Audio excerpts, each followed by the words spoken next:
खाना खा के नहीं आया आप लोग, तभी जयकारा नहीं लगा पाया आप लोगों ने।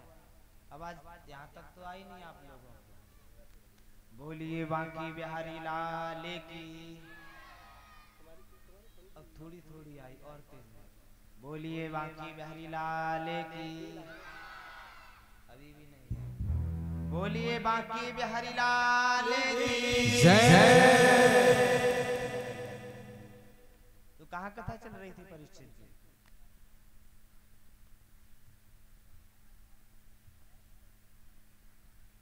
आप वहीं पीछे डले हो, हम लोग तो कानपुर पहुंचने वाले हैं। देखिए,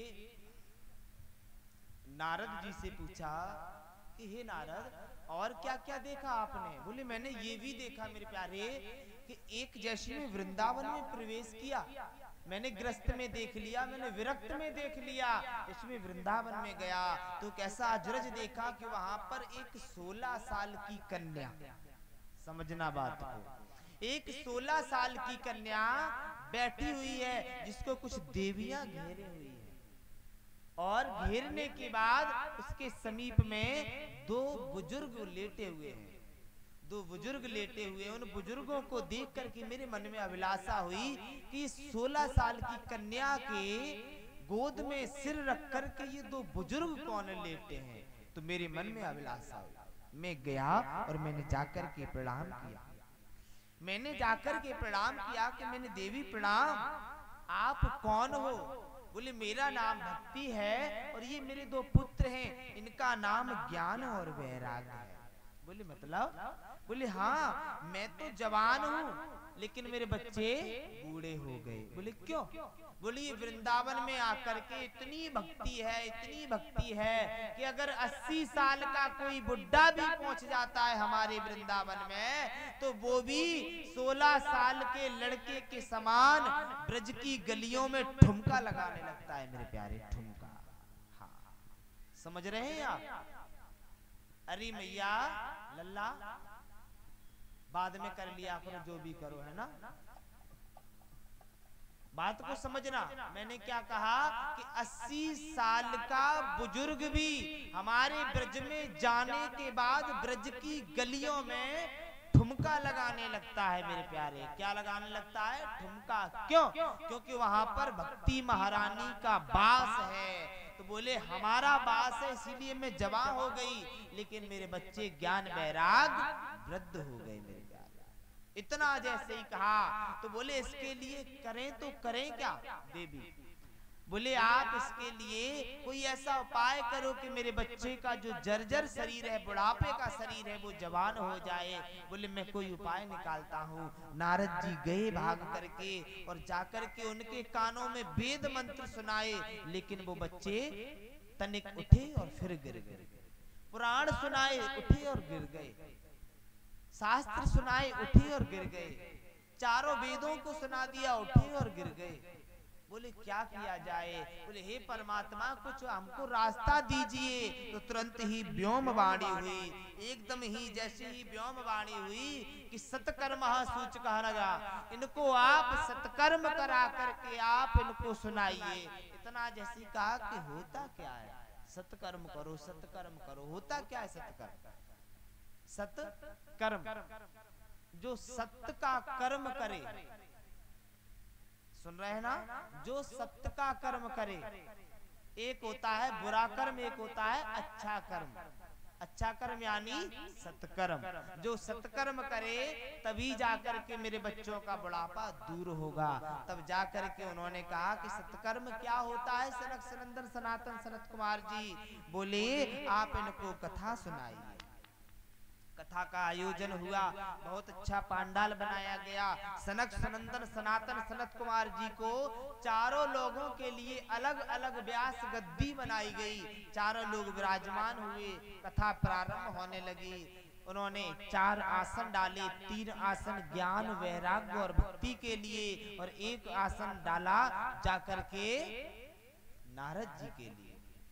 बोले आइए विराजमान होइए। इतना कह करके भक्ति महारानी बोली हम कहाँ विराजमान हो जाएं। बोले आप भक्तों के दिलों में विराजमान हो जाइए। नारद जी बैठ गए। नारद जी के मन में विचार आया, अब यहाँ से प्रारंभ होती है आपके जीवन को बदलने वाला एक छोटा सा दृष्टांत। बड़े ध्यान से समझना, और जो भी विद्युत तरंग के द्वारा मेरी आवाज को श्रवण कर रहे हैं, जितने भी कोसों दूर के आधार पर, उन सभी से मेरा अनुरोध है, ये लाइव कथा चल रही है ब्रज बिहारी शरण देव जी महाराज यूट्यूब चैनल के माध्यम से। आप लोग लाइव भी देख सकते हैं अपने यथा स्थान पर बैठ करके। चैनल का नाम है ब्रज बिहारी शरण देव जी महाराज। तो आइए इस दृष्टांत को सुनिए बड़े भाव से। नारद जी ने कहा कि हे सनक सनंदन सनातन सनत कुमार जी, मेरे मन में एक विचार आता है। बोले क्या विचार आता है? बोले मेरे मन में विचार आता है कि अगर जीव जीवन पर्यंत अगर बुरे कर्म करे, परीक्षित जी सावधान हो जाइए। अब आप क्या कहा कि अगर जीव जीवन पर्यंत बुरे कर्म करे तब भी क्या, तब भी क्या वो भागवत सुनने से उसको मोक्ष मिलता है? तो बोले सुनिए क्या कहा है। सूत जी कहते हैं, ए मानवा पाप क्रस्तु सर्वदा, ए मानवा पाप क्रस्तु सर्वदा दुराचारतः विमार्गा, जो बुरे मार्ग पर चलता है। ए मानवा जो जीव, समझना, ए मानवा यानी जो जीव, ए मानवा पाप क्रस्तु सर्वदा यानी जो हमेशा पाप करते हैं, सर्वदा पाप करते हैं। दुराचारता विमार्गा, वो हमेशा दुरा मार्ग पर ही चलते रहते हैं, चलते रहते हैं। कोदाग्निकतः न कुटालश्च कामना सप्ते गौन कलो पुनतिहिते, जो अपने क्रोध की अंगली में जलते हैं, घमंड करते हैं, क्या उन्हें भी मोक्ष मिलता है? बोले मिलता है। बड़े ध्यान से सुनिए। एक कहावत आती है, एक कथा आती है, तुंगभद्रा तटे नदी पूर्वोत्यानामृतम बल्ला सदे सत्कर्मा सत्य कर्म। बोले एक तुंगभद्रा नाम की एक नदी थी, जिसके तट के किनारे एक ब्राह्मण देव रहते थे। उत्तम नगर बसा हुआ था। उस नगर में आत्मदेव जी नाम के एक ब्राह्मण रहते थे, जिनके कोई माताओं मैया कोई संतान नहीं थी। बड़े वेद पाठी थे, बड़े विद्वान थे, कथा करते थे। तो क्या हुआ कि जब उनके कोई संतान नहीं थी, तो उनकी पत्नी ने कहा कि प्रभु, उनकी पत्नी का नाम धुंधली बाई। क्या नाम है? धुंधली बाई। यथा नाम तथा गुण, यथा नाम तथा गुण। जैसे ये कहा कि जैसा नाम तैसा गुण, यानी जैसे किसी का नाम मयंक है, समझना बात को। जैसे आप लोगों की कुंडली के आधार पर निकला हुआ नाम आपके जीवन की क्रिया को दर्शाता है, आपके भविष्य को दर्शाता है। हाँ, अगर किसी का नाम मयंक है तो मयंक किसका पर्यायवाची होता है? किसका होता है बताओ?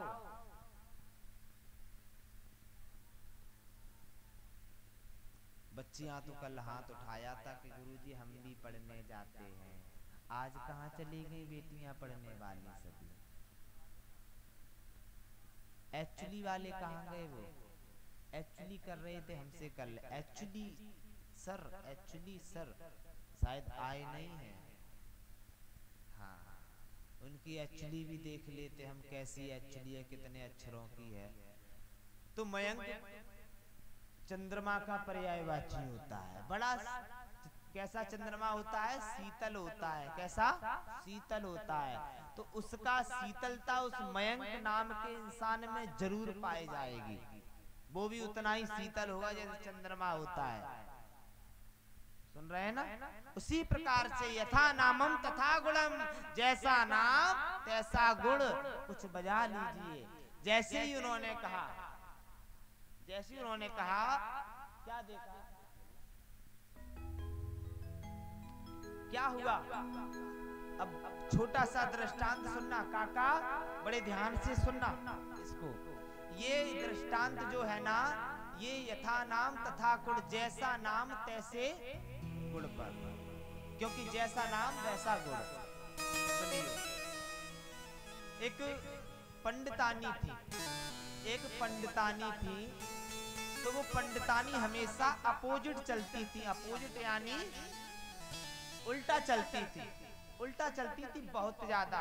पंडित जी ने जैसे कहा कि देवी यहाँ बैठो, तो वो यहाँ नहीं बैठती थी, वो वहीं बैठे। देवी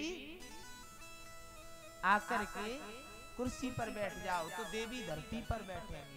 और अगर उन्होंने कहा देवी आज खीर बना लो, तो खीर की जगह वो हलवा बना लेती थी, रायता बना लेती थी। उल्टा, यथा नामम तथा गुण, जैसा नाम तैसा गुण। तो एक दिन की बात है, पंडित जी बहुत परेशान थे, क्योंकि पंडितानी जो थी ना, वो हमेशा विपरीत चलती थी। कोई मैया तो नहीं चलती है विपरीत। हाँ, सुनना बात को बड़े ध्यान से समझना, तो बड़े विपरीत चलती थी। तो बोले पंडित जी, अरे देवी, वो पड़ोस के गांव से बस जा रही है गंगा जी। मैं सोच रहा हूँ कि अपन लोग क्या करेंगे, जाकर के यहीं स्नान कर लेंगे, कल पूर्णिमा है, गंगा जल डाल करके। बोले काहे, हम जाइए गंगा जी, हम स्नान करिए जाकर। इतना जैसे कहा, पंडित जी बोले जैसी राजी तुम्हारी। ठीक है भैया, है कि ना, अगर पत्नी की बात पति नहीं मानेगा तो शाम को भूखा ही लेटना पड़ेगा। ये भी हमने सुना है, हमें तो पता नहीं है, बात माननी पड़ती है। तो क्या हुआ, चलोगी देवी, ठीक है चलना भैया। इतना जैसे ही कहा, तो पंडितानी जी से कहा कि देवी कल हम लोग जाएंगे गाड़ी में सुबह 7 बजे, तो एक काम करना, सूखी सब्जी बना लेना और पूड़ी बना लेना। क्या कहा, सूखी सब्जी और पूड़ी, जो बस में बैठ करके या गंगा जी के तीर पर बैठ करके खाएंगे। तीर माने किनारे पर बैठकर घाट पर खाएंगे।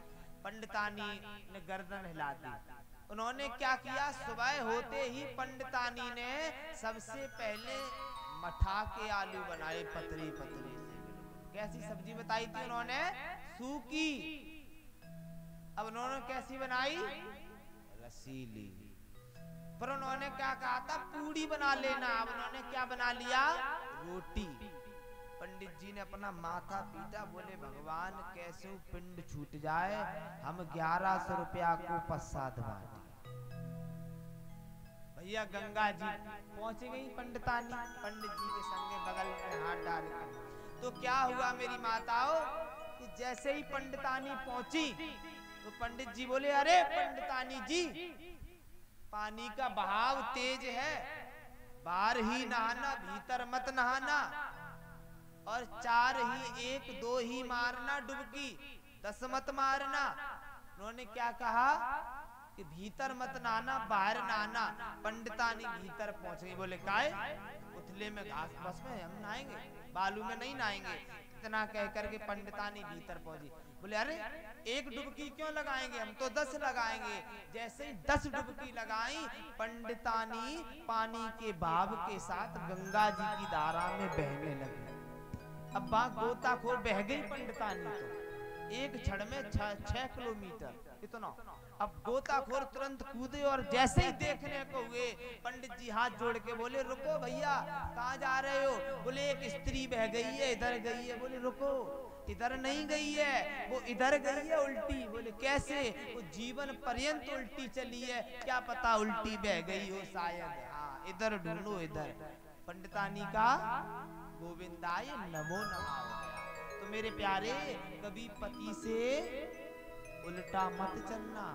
गंगा जी कितनी दूर है यहाँ से लल्ला, है 11 किलोमीटर, 14 तो पास ही है भैया। वहां 60 किलोमीटर रहती, तब पंडितानी कह गई। बोलिए गंगा मैया की। इस प्रकार से तो मेरे प्यारे, यथा नाम तथा गुण। तो क्या हुआ, उस दुदली के कोई संतान नहीं थी, तो वो पड़ोस में बैठी हुई थी। उसकी सहेली बोली दीदी तुम्हारे कोई बच्चा नहीं है, तुम्हारा जैसे चेहरा देख लेते मेरी तो अठैन हो जाती, मेरा तो अब सगुन हो जाता है। बोले काहे, बोले हो जाता है। यही बात उन्होंने पंडित जी को बताई। पंडित जी को बहुत बुरी लगी। पंडित जी जाकर के जंगल में जाकर के रोने लगे और रो कर के बोले कि मैं तब तक घर नहीं जाऊंगा जब तक प्रभु की कृपा मुझ पर नहीं होगी, संतान प्राप्त नहीं होगी। क्या नहीं होगी? संतान प्राप्त। अब जंगल में संतान तो मिलती नहीं है, लेकिन पंडित जी जाकर के रो रहे हैं। क्या हुआ? जैसे वहां से एक संत भगवान निकले। संत कृपा अति दुर्लभ माही। संत की कृपा बड़ी दुर्लभों से मिलती है। जैसे ही वो वहां से करीब से निकले मेरे प्यारे, तो क्या देखा कि पंडित जी फूट फूट कर रो रहे हैं। पंडित जी फूट फूट कर रुदन कर रहे हैं, बहुत बुरी तरह रो रहे हैं। संत भगवान का हृदय भी रोने लगा।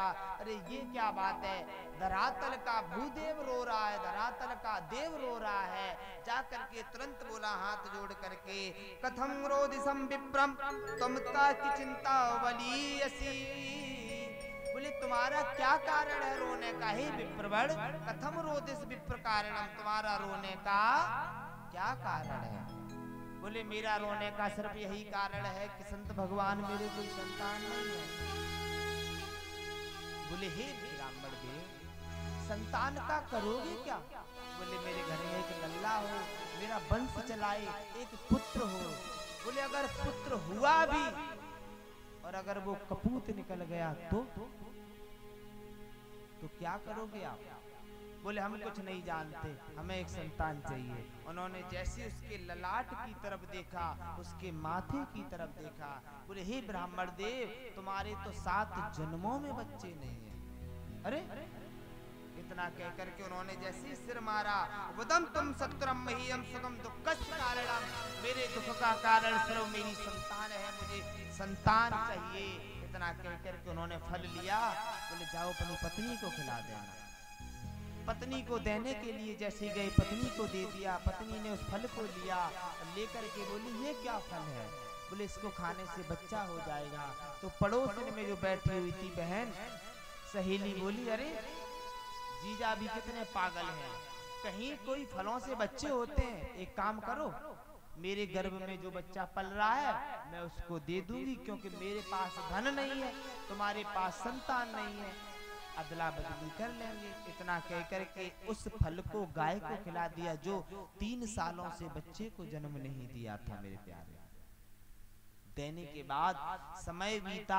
क्या हुआ कि जैसे ही समय बीता, उसने प्रत्येक मास में जिस प्रकार से गर्भवती स्त्री का गर्भ बढ़ने लगता है, उसी प्रकार से उस धुंधली बाई ने भी अपने गर्भ में कपड़ा लगाना प्रारंभ कर दिया, वस्त्र लगाना प्रारंभ कर दिया। लगाते लगाते क्या हुआ मेरे प्यारे कि वस्त्रों की गठरी ज्यादा होने लगी। बोले कहूँ पोल ना खुल जाए। तुरंत ही क्या हुआ, समय बीता, पड़ोसन के संतान हुई, पुत्र रत्न हुआ। उसने आकर के धन के लालच में पुत्र को अदला बदली कर लिया, धन स्वयं ले लिया, पुत्र उस धुंधली को दे दिया। देने के पश्चात क्या हुआ, आत्मदेव जी के पास समाचार पहुंचा कि जाओ, धुंधली बाई जी के एक पुत्र प्राप्त हुआ, पंडित जी के पुत्र हो गया। लेकिन वो पंडित जी का पुत्र नहीं था, पता नहीं कौन से कुल का, कौन से खानदान का था वो।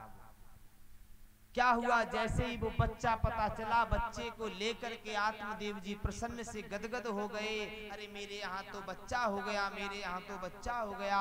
तुरंत द्वितीय समाचार आया कि अरे पंडित जी, तुम्हारे घर में जो गाय 3 साल से बंधी हुई थी, उसने भी एक पुत्र रत्न को प्राप्त किया।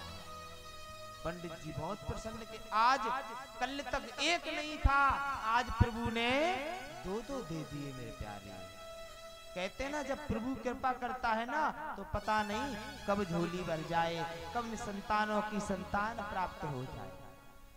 इस प्रकार से मेरे प्यारे जैसे ये कहा, तो तुरंत ही आत्मदेव जी के मन में एक भाव आया कि मेरा नाम आत्मदेव है, मैं अपने बच्चे का नाम रामदेव रखूंगा। धुंधली को जैसे ही पता चला, धुंधली बोली आहा, मैंने 9 महीना मैंने गर्भ में रखा है और अपना नाम दोगे? मेरा नाम धुंधली बाई और मेरे बच्चे का नाम धुंधकारी, यथा नामम तथा गुणम। और उस बच्चे का नाम, द्वितीय बच्चे का नाम रखा गया गोकर्ण। गौ यानी गौ माने गाय, कर्ण माने कान, जिसके गाय के समान कान हो वो गोकर्ण जी हैं। जाकर के दोनों बच्चों को गुरुकुल भेजा गया, लेकिन लाड प्यार की वजह से वो धुंधकारी घर आ गया। लेकिन वो गोकर्ण जी काशी में पढ़कर के विद्वान बन गए। क्या हुआ? गोकर्ण पंडितो ज्ञानी धुंधकारी महाफल है। वो गोकर्ण पंडितो ज्ञानी हो गया, लेकिन वो धुंधकारी महाफल हो गया, महादुष्ट हो गया मेरे प्यारे। इतना दुष्ट हो गया कि वो अपने माँ के बचाए हुए धन में से धन चुरा करके जाने लगा। जैसे ही वो 2 वर्ष का हुआ, अब बात को समझते चलना, जैसे ही वो 2 वर्ष का हुआ, माँ उसको पाल रही है। 4 वर्ष का हुआ, 5 वर्ष का हुआ, जब वो बच्चा 1 रुपया मांग रहा है, माँ कितने रख रही है उसके हाथ में? 10। कितने गुना? और बच्चों को न शांत करना, वो पीछे लड़ रहा है, ये किनकी चना मटर है। तो क्या हुआ कि जैसे ही मेरे प्यारे समझना, जैसे ही 1 का 10 गुना दिया, वो धुंधकारी ने लिया, वो सीधा दुकान पर गया और जाकर के वो धूम्रपान करना प्रारंभ कर दिया। क्योंकि अगर हमें धन से ज्यादा धन प्राप्त होने लगे, अगर हमें मन के द्वारा धन ज्यादा प्राप्त होने लगे, जैसे अभी आप 10 रुपया मांगो, जैसे अभी आप 100 रुपया मांगो अपने पापा से कि हम 100 रुपया दे दो, हम यहाँ से कन्नौज जाएंगे और कन्नौज जाकर के हम फलानी चीज 10 की लेंगे और चले आएंगे। अब पापा तुम्हें 100 की जगह 1000 दे दें तो तुम पता है क्या सोचोगे? कन्नौज नहीं जाएंगे, कन्नौज कैंसिल, हम कानपुर जाएंगे, क्योंकि पैसा बढ़ गए तो ना कल की चाह बढ़ गई। उसी प्रकार से वो धुंधकारी को पैसा उसका 10 गुना मिलने लगा। इकलौता बच्चा है। माँ बाप क्या कहते हैं समझिए, आज के उन माँ बापों के लिए ये दृष्टांत दिया जा रहा है कि अरे एक इकलौता बच्चा है मेरा, कोई बात नहीं, ले बेटा तेरा ही है सब कुछ। मेरी माँ अगर इसका ही है ना तो इसको अभी क्यों दे रही हो, इसकी पढ़ाई में लगाओ ना, अगर अभी दे दोगी ना तो वो क्या क्या खाने पीने लगेगा। समय बीता, वो माँ के पैसों को चुराना प्रारंभ कर दिया, वो मदिरा पान करना चालू कर दिया, वो शराब पीना